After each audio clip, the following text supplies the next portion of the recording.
City News is brought to you by East Brewster Lawyers Rotorua, celebrating 100 years of legal excellence and innovation.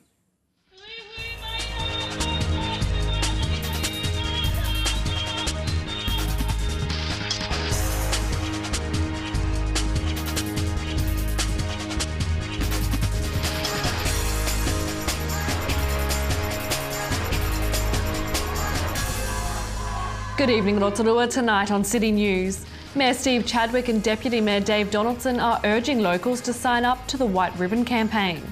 Local Dave Rendell wins tickets to Sydney, and international teams are taking part in the World Rafting Championship will be officially welcomed on Wednesday. Rotorua Mayor Steve Chadwick and Deputy Mayor Dave Donaldson are urging locals to help make a stand against men's violence towards women as the 2013 White Ribbon campaign kicks off today. White Ribbon's focus is to change attitudes and behaviours around men's violence towards women. This year, the campaign will also focus on asking men to take the pledge and encouraging them to build it into their daily lives. Mayor Chadwick and Deputy Mayor Donaldson this morning signed the online White Ribbon pledge showing their commitment to the campaign. The pledge can be taken online at whiteribbon.org.nz. Dave Rendell from Rotorua, along with Diane Belm from Taupo and Tauranga's Elizabeth McGrath, are the three lucky winners to win tickets to Sydney through a Rotorua International Airport competition. Each winner receives 2 return flights from Rotorua to Sydney for a 4-day long weekend, flying on November the 30th and returning December the 3rd. Airport CEO Alistair Rhodes says the competition is a first, with others planned for the coming months. So these tickets are just on the Sydney-Rotorua route, and we've got a number of tickets that are used to promote the services both in Australia and out of New Zealand. So the first stage is promoting people from the Bay of Plenty region to travel outbound to Sydney, and then we're also working with events and venues to promote some of the big events happening in early next year. So the Rotorua Bike Festival, the Ragamuffin Festival, and the Rotorua Half Marathon as well. So working at offering some free tickets to help promote those events at the same stage. Health authorities have extended a shellfish toxin warning along the Bay of Plenty coastline. Medical Officer of Health Dr Neil DeWitt says monitoring has detected PSP in shellfish along the coastline. He says the area affected now includes the entire coastline from Tairua on the Coromandel Peninsula along to Cape Runaway in the Eastern Bay. For further information, call 0800 221 555. Newcomers to Rotorua are being given the opportunity to learn how to stay safe on the lakes with a fun day out at Tikatapu. The day out is being hosted by RDC Settlement Support. Coordinator Heather McAllister says migrants and other new residents to Rotorua are invited to enjoy a picnic and activities at the lake. It's an opportunity for people to learn a few water safety tips before the really hot summer weather gets in, and an opportunity to meet clubs that are involved with the water. There's quite a few boating clubs, water skiing, we've got RATS, there's Wakayama, the Maori boats. So yeah. And the Coast Guard. And the Coast Guard, yes, we mustn't forget about the Coast Guard. So yeah, it's an opportunity to meet people who are involved with clubs to do with water, and to also pick up a few water safety tips. Because sometimes, like Rotorua has got the lakes, and it's also not far away from the beach either. So yeah, it's always good to have a few water safety tips up your sleeve. In sport tonight, the 2013 World Rafting Champs are now just around the corner, with international teams already arriving to start training. Kawerau's Rafting Festival is also growing, and junior school students from across the town are meeting their adopted teams and preparing their displays. On Wednesday, the international teams will be officially welcomed to Kawerau by young people and dignitaries at Tarawera High School. There will also be a short walk down to the Waterhouse Reserve, where a karakia will formally welcome competitors before the first training days open. To your weather update now, Rotorua. Tonight, showers with a southeast change and an overnight low of 11. For tomorrow, Tuesday, fine with southeast breezes, a high of 18 and a low of 7. And the outlook for Wednesday, fine with light winds, a high of 18 and a low of 6. And the marine weather for Tuesday, southeast 10 knots with waves less than half a metre, and it looks fine. Remember, for program listings or to upload videos, you can look up our website tvrotorua.co.nz, or you can see updates on our TV Rotorua Facebook page. Coming up after the break, we're in the Principal's office to talk with the retiring head of Rotorua Girls High School, Annette Joyce, and Carol Parker has news about the upcoming Volunteers Day events.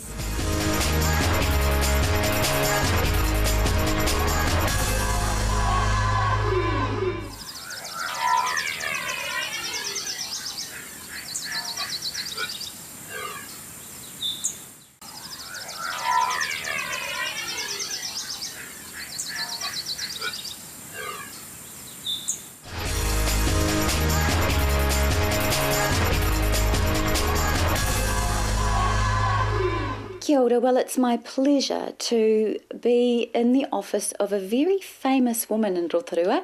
She is the beloved principal and has been for many years of Rotorua Girls High, Annette Joyce. Kia ora, Annette. Kia ora, Kiri. It's Well, lovely to have you here. Oh, thank you. It's a pleasure to be here, and there must have been so many people through this office in the years that you have been here. What are some of the most memorable conversations you've had in this office? Oh, there's been some amazing conversations that have led to very big things, like when we were building our arena and getting the funding for that. But I think really the things that I remember most about this office are, we're sitting on a couch here, and there's another couch there.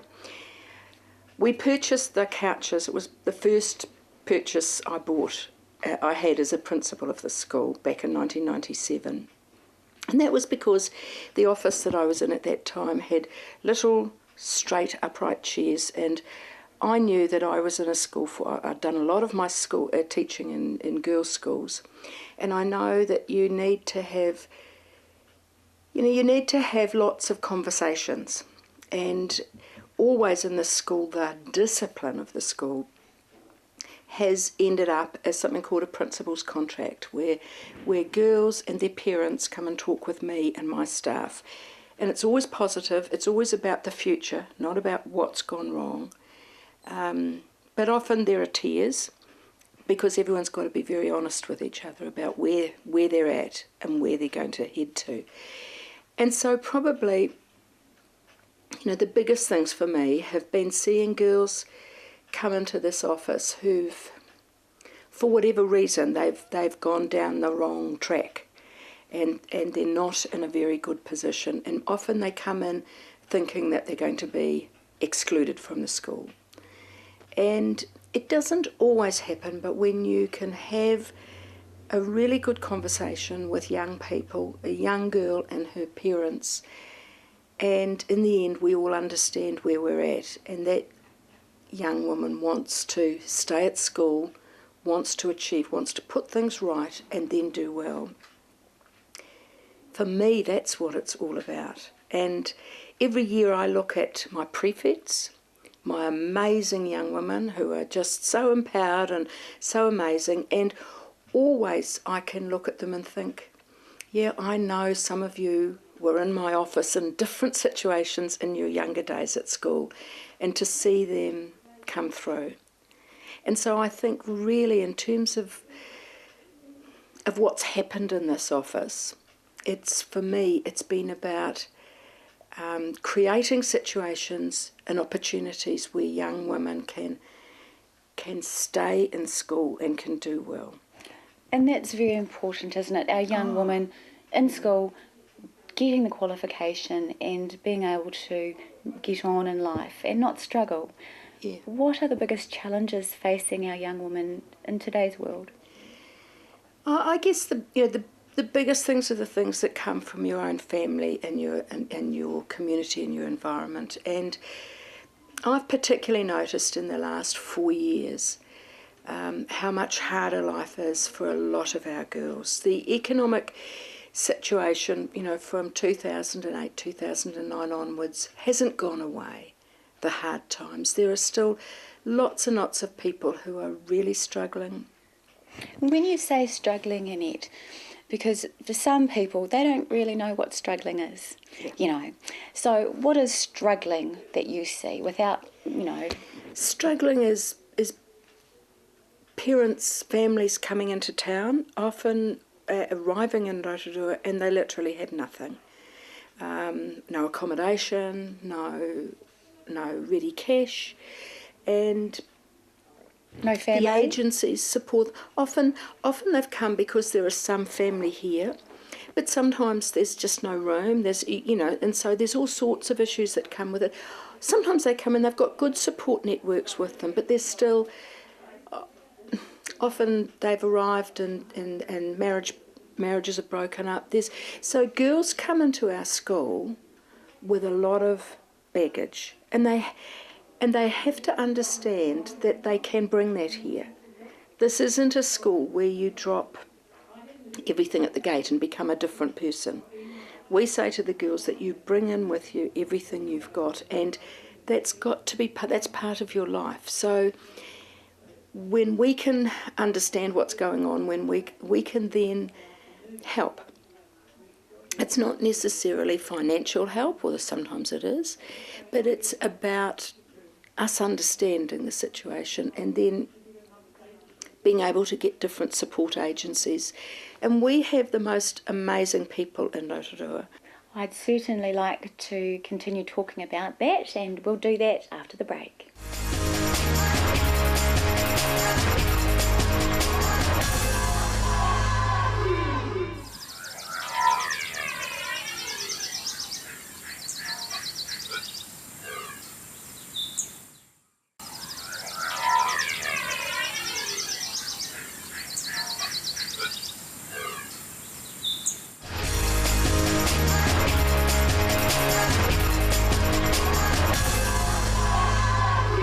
So carrying on now, Annette, with your growing up and the things that you said you felt a little bit awkward about.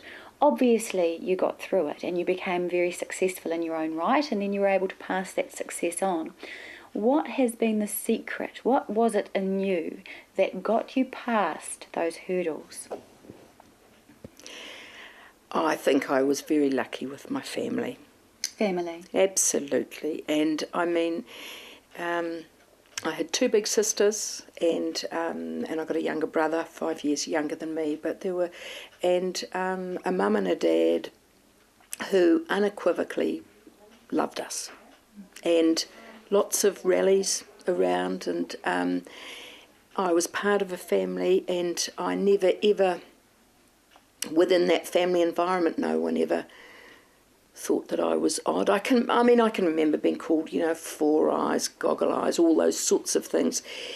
But if you're if you've got a good, stable family environment, then those things sort of brush off. But as I say, I think getting into swimming when I was about 10, and I loved netball and basketball and games like that, and did reasonably well at them.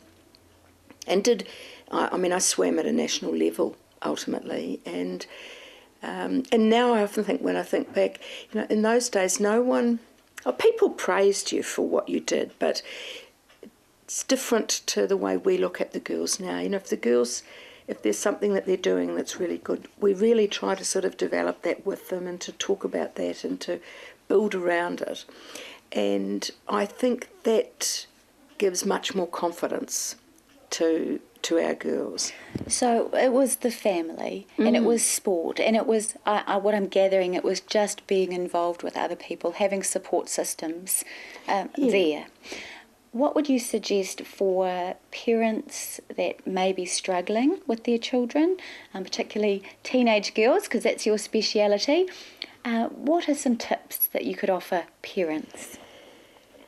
I think that it's really, from what I see with parents, often it's really, really easy to put up walls, to end up with families where they don't have meals together, where everyone's busy, everyone's doing things. I think you have to make time, but you also have to, all parents at times get upset with the things their children do, mostly. Some people have perfect children, but most of us, our children at times aren't doing exactly what we want. It's really important as parents to be able to make the distinction right from the very beginning, I think, with your children, the distinction between loving and liking. And the fact that love is something that is engendered when your child is born, and you look at that child and you love them, you will love them forever. And regardless of what they do, I think that's really clear when you look at situations that arise. There will always be a mum or a dad or a brother or sister who just love that person to bits, regardless of what has happened. But it's important as people grow up to understand that liking is different.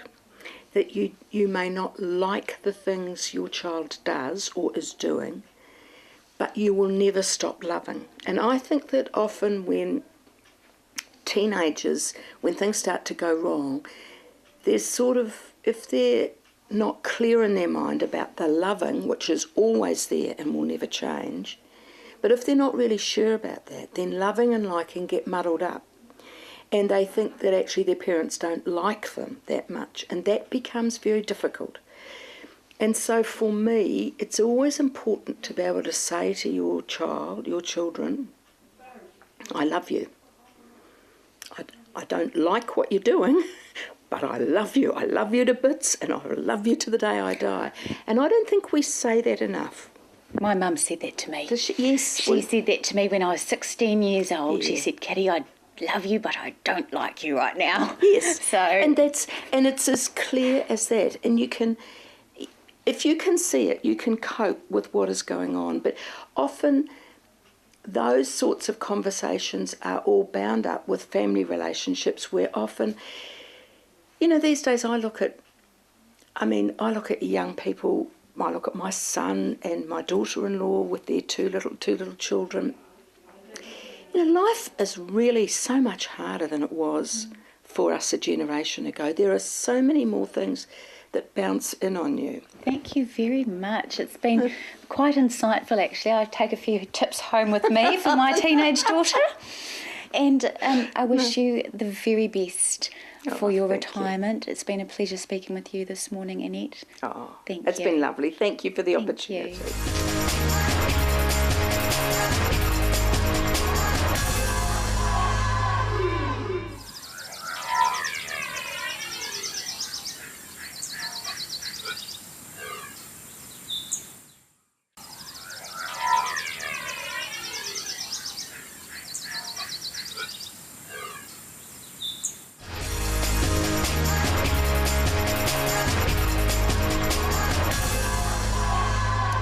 Well, coming up on the 5th of December is Volunteers Day, and with me today is Community Projects Officer Carol Parker. Thanks for joining us today, Carol. Now, tell us about this Volunteers Day, because it's all about celebrating the volunteers in our community. Yes, it is. We have an enormous amount of people that volunteer in this community and help make a lot of things happen, services and activities. So it's really important that we celebrate that. This is a national day, so we're celebrating on that day.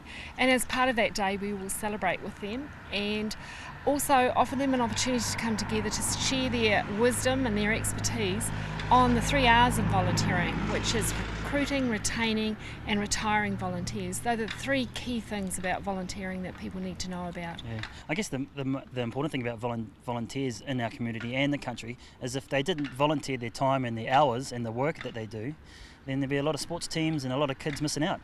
There certainly would. There'd be a lot of people in the community that wouldn't be able to do the things they do. They're everywhere when you look around. They're in the museum, they run our social services. As you said, they do the sports, and in schools, preschools, and all over the place we have volunteers that make a real contribution to our community to make things happen. Yeah. I understand there's each weekend there's about 200,000 volunteers around the country volunteering their time. Does that sound about the right figure to you? That sounds about right. Yeah. A huge amount of people in this whole country that do that sort of work. Yeah. Now, like I said, the seminar's on the 5th of December. Yes. Do people need to register, and whereabouts is it? It's going to be held at Parkside, and it'll be really good to register. Then we can make sure we've got plenty of food to go around to share and to celebrate. Now, the volunteers get to speak themselves too, don't they? Yes, they do. So it's not about telling them things, it's about learning from them how those things work and happen, and building the skills that people have in being a volunteer and working with volunteers. Another good thing is if wanting to go, there's a lunch involved. There is a lunch, there's morning tea and lunch, and it will be well worth coming along just to celebrate, enjoy the food and celebrate and meet other people that do voluntary work in the community. Now, as the Communities Projects Officer in Rotorua, apart from the volunteers, what else do you do in your role? In my role, I work with funding, so there's a lot of involvement with funding that the council distributes to the community, a neighbourhood matching fund, which is about community, creative, which is for the arts and craft and cultural activities in our community, and there's community grants as well. I also have an involvement with elderly projects and initiatives, also with civil defence as well, so there's a lot going on. Wow, that's a full-on role. How did you get into that? Well, they're areas that I'm really interested in. I've had involvement with over the years, and it was really great to be involved in them still. Yeah, yes. Cool. Now, just coming back to Volunteers Day, some people may not know where Parkside is, so tell our viewers at home that I want them to come exactly where Parkside is. It's in Rotorua Road, and it's the place where the older people meet and have lots of activities and fun for themselves. So it'd be great to go along there. It's got a fabulous facility and a fabulous chef that does some beautiful food. And like we said right at the start, if people want to register, they can email you or call council? They can call council and just ask to speak to me, or they can email me, whatever's suitable. And it's on the website, so that'll be an easy way for them to go if they wish to do that. Now, I guess the really good thing about the community, like we mentioned, the volunteers, they turn up at the game, they're washing the jerseys, they bring in oranges, so they really are an integral part of our community. They're very important to our community, and they're really important that there's more people come on board with volunteering. And it's good for the people that volunteer because you have involvement in other people, you can use your skills and expertise to help things happen in our community. And we're always looking for more people to be involved. So, and you can transfer those or transpose those skills into the workplace. Exactly. And some people use that as an opportunity to gain skills and then look to move into paid work. So it's really, if you're looking to move into paid work or you're wanting something to do with your time, you need to think about what you're really good at and what you would like to be involved with. There's a whole range of things that you can do, from the sports sides to social services, the museum, your schools. Any of the agencies in our community are always looking for volunteers. Now, when you say social services, you're talking things like St Chad's or even the IHC and their volunteers? Yes, CAB, the Salvation Army, there's a whole range of organisations. Our community house has a number of organisations that are always looking for volunteers to help out. And you can do a variety of tasks with that, so you don't always have to be on the committee, but if that's your thing, you can, or you can volunteer to do all sorts of other things as well. Now, in February early next year, there's an expo coming up here in Rotorua. Tell us a little bit about that, Carol. That's called the Funding Expo, and that's organised by a variety of people in the community, and it's about coming together for a day and having an opportunity to learn about the funding. And funding is about how you find that funding, how you apply for funding, and how you can ensure that you have success with getting funding to run your organisation. There'll also be other activities, there are workshops for people to learn how to run their organisation, to look at social media, which is a really important thing for community agencies at the moment, to use social media.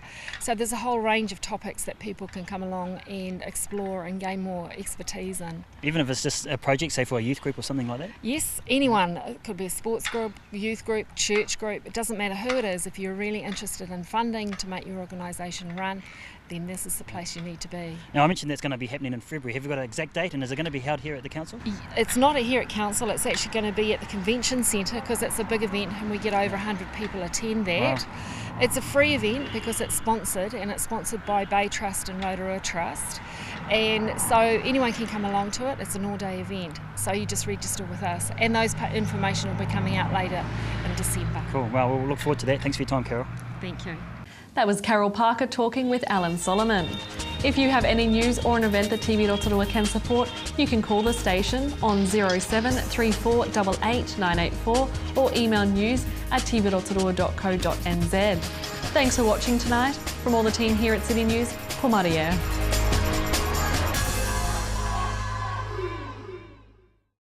Supporting local content so you can see more of New Zealand on air. City News was brought to you by East Brewster Lawyers Rotorua, celebrating 100 years of legal excellence and innovation.